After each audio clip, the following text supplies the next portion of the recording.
Hi, are you African and you live in Africa, but you want to study in the United States of America for free, absolutely free, and you do not know where to start or how to start?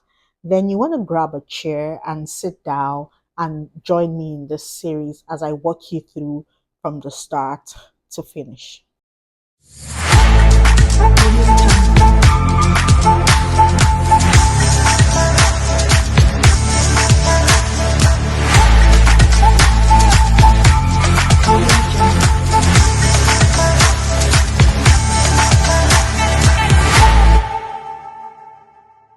Hi, and welcome back to my channel.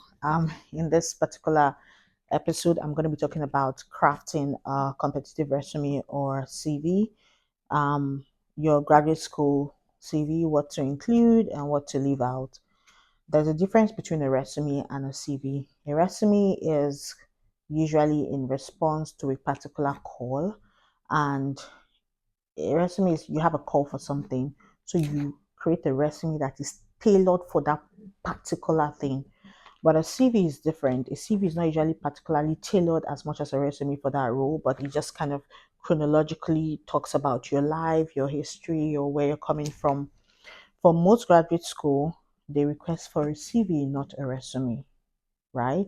But I have actually encountered two schools that requested for a resume and they will say not more than 2 pages. But most other schools request for a CV. Some will say a resume or a CV. A CV can be more than 2 pages, but a resume usually they will say no more than 2 pages. Okay, so if they're asking for a resume, they want you to be as succinct as possible and they only want to see your experiences or your journey that is relevant to the program that you're applying for.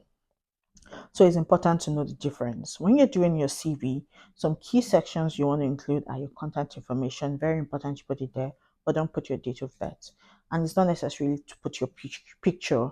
Then in your CV for graduate school, your education should come before your work experience, except you're doing a professional program that kind of values so much experience beyond your education.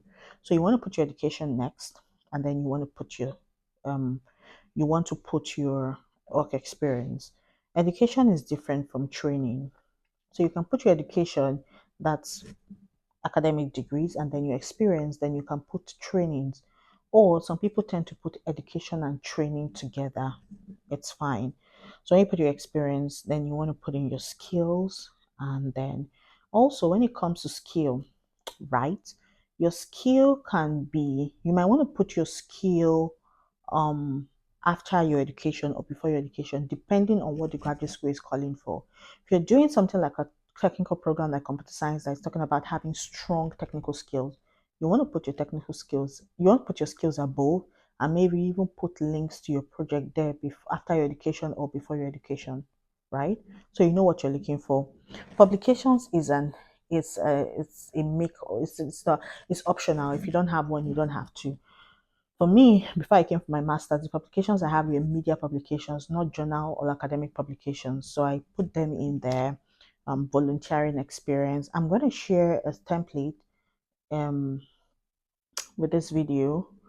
I'm trying to take a note so I don't forget. I'm going to share a CV template for you. I'm going to share a few so you can check and see which one works for you and you can now tailor or modify your resume. I'm going to share mine, but I'm going to just take out my words and just put like XXX in there so that you can have an idea and put one example so you can now use that to modify. Now, any section that doesn't work for you, you can actually delete them. Okay. Then remember, I can review your CV or resume for you if you want, but it's at a cost. I'm providing resources already for free. So if you want me to tailor or work on your resume for you, then you might want to sign up in the link in the caption for me to review that for you. So that's it. I want to explain when it comes to resume and CV, but I have a video that talks a little bit more about resume and CV here. You can watch it here and learn. It's a webinar that I had with a senior friend, and I think you'll find it very valuable. Okay, thank you.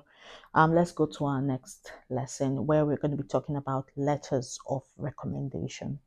Remember to like, comment, and share. But most importantly, subscribe to my channel if you find this valuable. Thank you.